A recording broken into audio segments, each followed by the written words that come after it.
Hey, folks, it's Marvin Cash, the host of The Articulate Fly, and we're back with another chocolate factory with the man himself, Blane Chocklett. Blane, how are you? I am here. But for how many more days?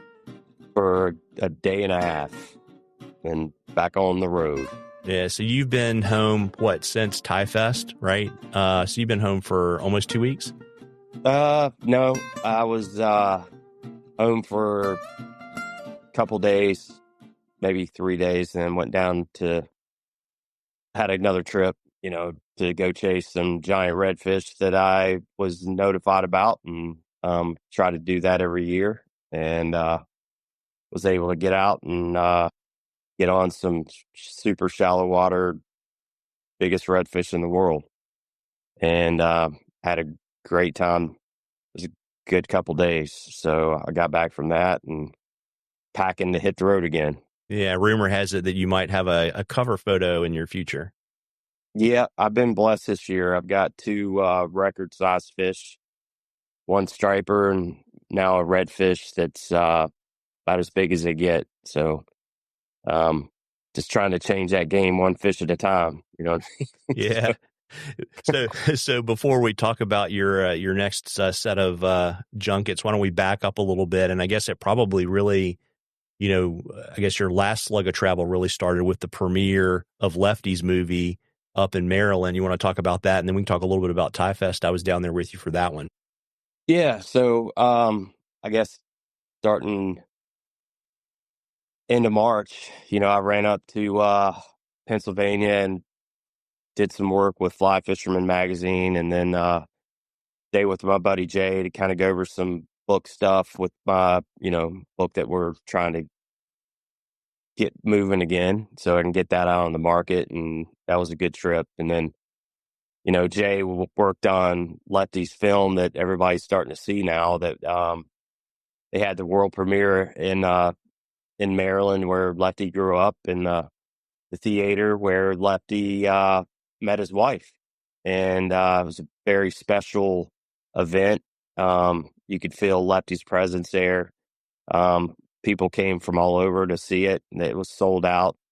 And Jay knocked it out of the park, and Fly Fisherman magazine with Ross and everyone. I mean, it was a very special evening. I got to see a lot of people I hadn't seen in a long time, and had a lot of memories, not only of Lefty, but people I'd spent time with over the years. And it was just one of those things that makes you appreciate, where you've been and where you're going, and never forgetting those that came before you. And, if you haven't seen Lefty's film, The Greatest of All Time, it's pretty amazing. It is a documentary, but it really kind of speaks who Lefty was.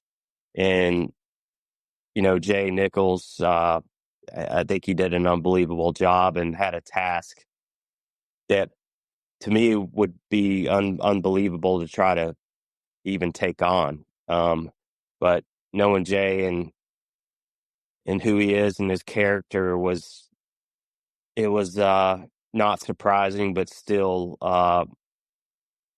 something that was very emotional, and it captured who Lefty really was. And only a friend of Lefty and knew who he truly was would be able to capture that. And Jay did it.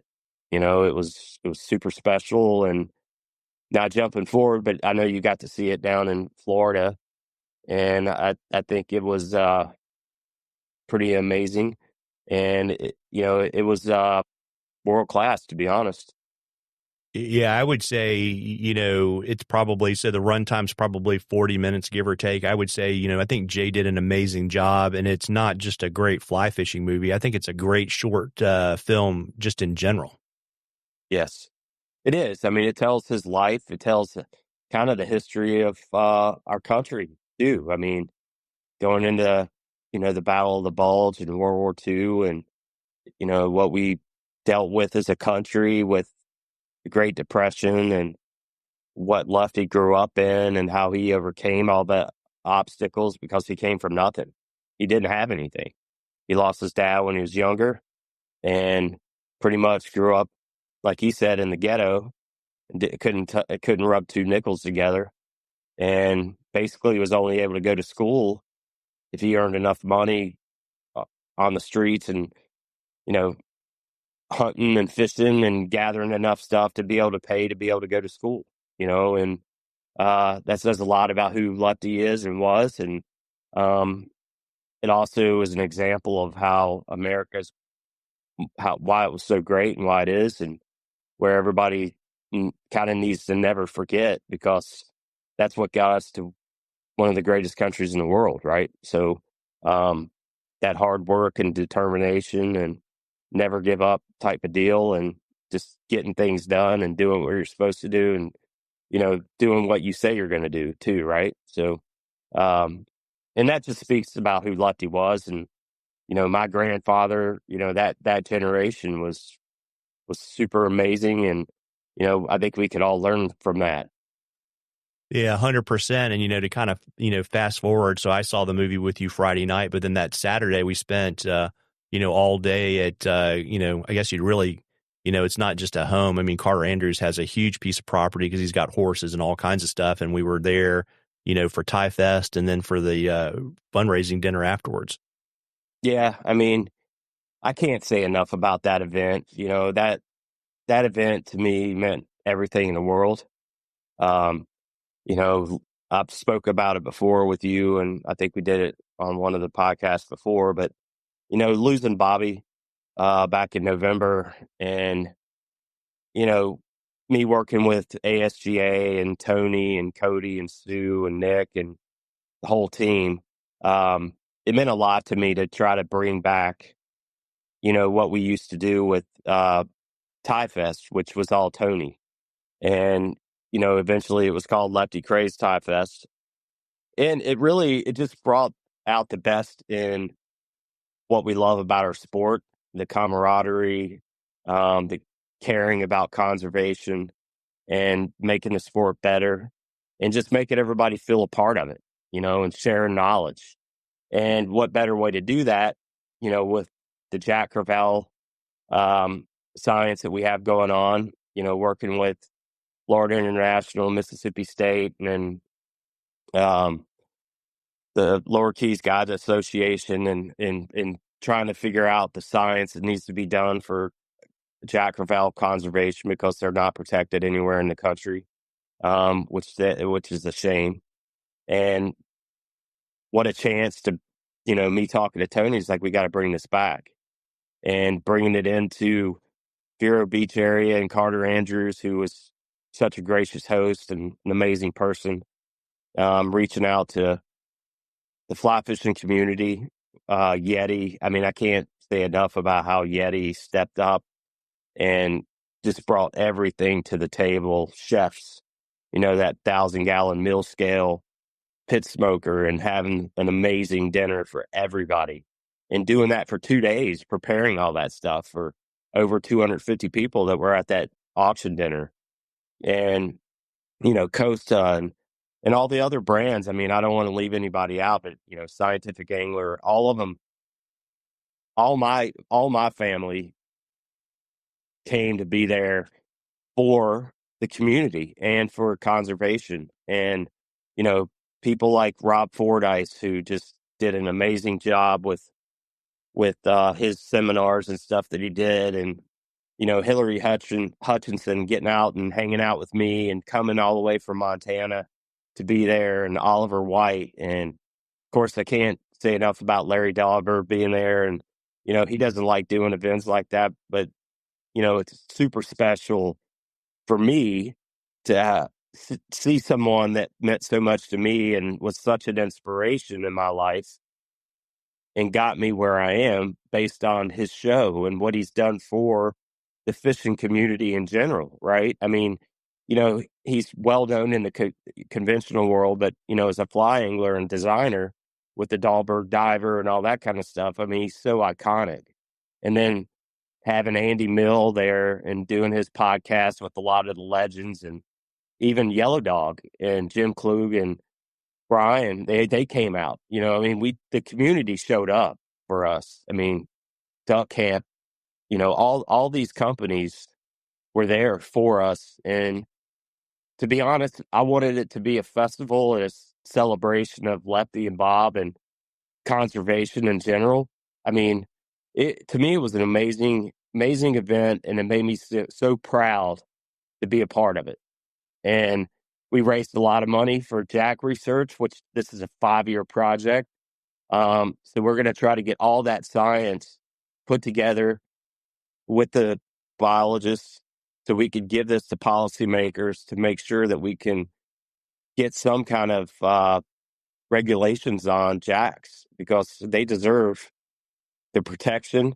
They deserve to be recognized as a game fish. And what better way to do that than have a celebration of our sport and those that came before us and those that are here now?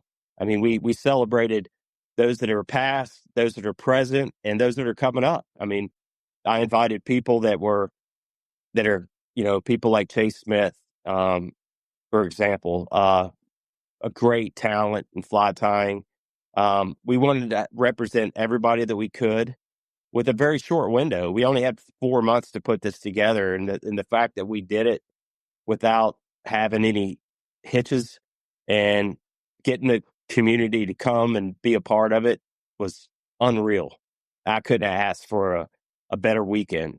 And you were there. I mean, I felt like you could feel it. I mean, Lefty was all over that show, or I would say festival, not a show. I mean, he was all over that.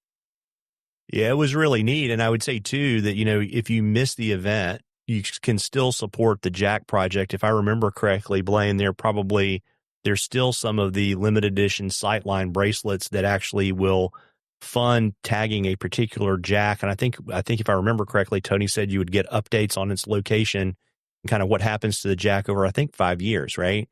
Oh yeah, yep. And Edgar at Sightline, great friend. He came in big, doing these unbelievable, like he always does with his cuffs and um, his artwork and whatnot with the way he carves out these amazing metal pieces, or the leather bracelets or cuffs or whatever you want to call them. Yeah, so basically you could buy one of those. You can go on the ASGA site and you're basically adopting a Jack. And as we tagged them, and we did, I mean, Hillary and I with Yeti and some of the captains down there went out and we caught Jacks. We tagged them, not just pit tags, but acoustic tagging, where the biologists were out there with us and basically did surgery on the boat while we had the fish in the live well, their heads in the live well, while they cut them open, put an acoustic tag in them, basically stapled them back up. And that way, when they go anywhere in the country around a buoy, it pings and they'll let you know where they are. It gives a bunch of data back and where they've been and where they're going and where they come from and all that. So when you buy one of these, you're basically adopting a Jack, and you'll get all that information as we collect it over the next 5 years. Yeah, very, very neat. I will drop a link to the ASGA site because I know they'll always take money. And if I remember correctly, there might have been a couple or maybe one really high-end destination trip that didn't make the minimum bid. So Tony still has that, and we'll talk to anyone who wants to actually buy that trip to help fund the research as well. Yeah, yeah. Overall, that was really good, but there was a couple things that you learn from, and we tried to cram a bunch of stuff in at one time and with not as much notice. But I mean, overall, it was such an amazing event, and the communities just asked us to please do it again, which we're forever grateful and humble that all the momentum that we've kind of gained through this process and doing the right thing, which is what it's always been about. It's always been about the fish, and 100% of the proceeds go to Jack Crevalle research, and ASGA's got their foot in a lot of things. I mean, we want to start working in Florida with snook. We're killing ourselves trying to fight for stripers, in the mid-Atlantic and Northeast, and redfish in the Southeast, and they're not doing great. So we're constantly battling to try to conserve and save these fish species. And Tony works tirelessly along with the whole team.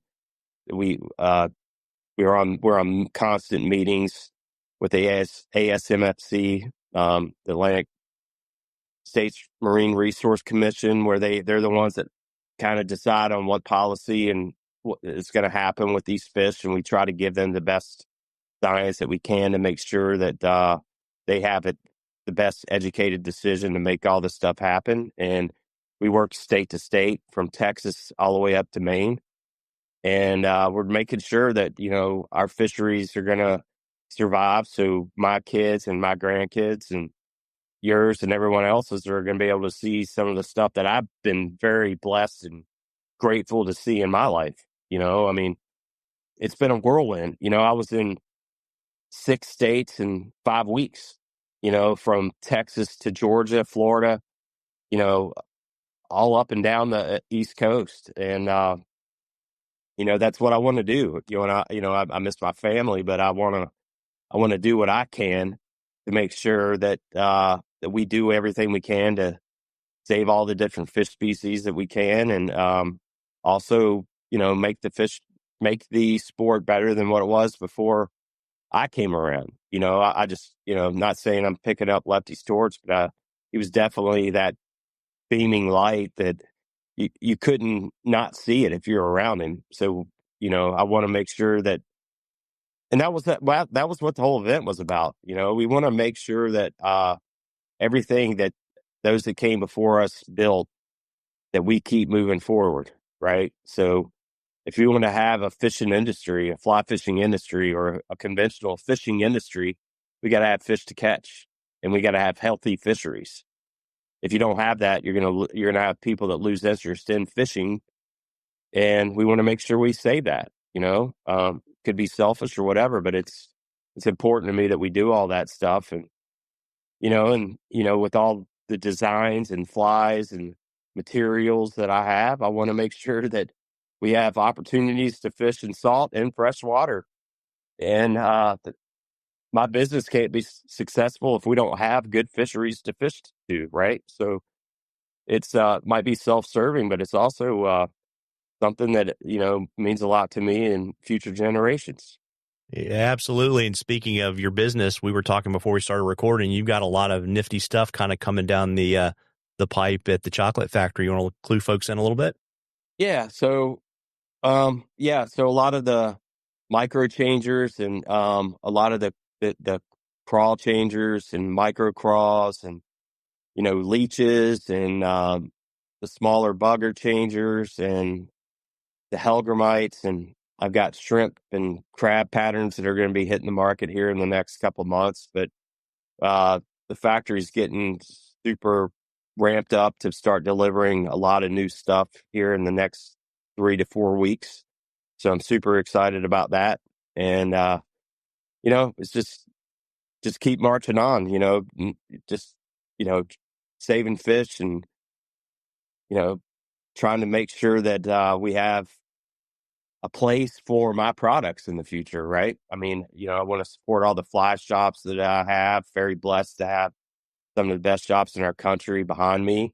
And, like Brian from Mad River came down to that event in Florida and was shooting video and all that to bring out more awareness to what we're doing. And, a lot of people are doing that. So that you're going to start seeing a lot of stuff that we were doing in Florida starting to hit the social media scenes and all that, and super exciting. And the chocolate factory put in a lot of work, not just me, but all my team, Jason and Christy and Isaac and the whole team, man. I mean, we Zach, and I mean, the chocolate factory is a family, and we're all in it. We're in it to the end. I mean, we've got our hands on a bunch of different stuff, from our shanks to all our tying materials and the flies, and, working with our factories overseas and making sure everything's right. Um, and, we've got a couple cool iterations of the finesse changers and the feather changers coming out this year. Um, you know, in the original Chocklett Factory release, we had the very realistic finesse changers with the realistic tail. But for me, I like that fly. It's great. But to me, some of the best flies in the finesse, I guess, platform is the mop tails. I mean, you want the best swimming action, the best results from fish and fishing. Those mop tail changers are unreal, and those are up. They're up next, and they'll start being available here, like I said, in the next 3 to 4 weeks, along with the crawl changers that have been holding off because of all the new body parts that I have on those, and I'm really excited about it. And it's tireless effort on the whole team. Late nights, early mornings, meeting with the overseas factories and making sure everything's right, and sourcing materials, dealing with all the other crap that's going on with tariffs and all that, and figuring all that stuff out. It's herding cats, buddy. There you go. Well, you better put a couple nitrous canisters on the struggle bus then. Right? That's just part of it, man. Yeah. And so before I let you hop, you're getting ready to, in the next day or so, load up your suitcase again. Where can folks see you on the road, kind of heading into the early part of the summer? Yeah. So getting ready to head back up to Pennsylvania, go see PCO and State College in Boiling Springs. I'm doing a fly tying event at State College on Saturday from, I think, noon to 4, and Boiling Springs, TCO, same time on Sunday. And then I'm heading back down to the coast, working with ASGA and the Chocklett Factory, getting some good footage of some pretty amazing stuff. I've told you about some of these record size fish I've caught over the past couple months, and we're going back down to try to get some of that footage on drone and professional cameras, and working on a jerk changer article with fly fishermen that's going to highlight some of these record size fish that I've caught here in the past couple months. And then moving on, man, just my schedules. I'll be in Michigan a couple times this summer. I'll be in Louisiana, Montana, South Carolina, back down to Florida, back up to the Northeast. So I'll be all over the country here in the next 3 or 4 months. Yeah, I think there's a Johnny Cash song in there somewhere. Yeah, right. Yeah. Well, maybe I've been everywhere, man. There you go. Maybe our paths will cross around the 4th of July. We can have a couple Cronus together up in the Old Dominion. But I hope you have safe travels. And folks, as always say, this time of year, before it gets crazy hot, you owe it to yourself to get out there and catch a few. Tight lines, everybody. Tight lines, Blane. Thanks, you too.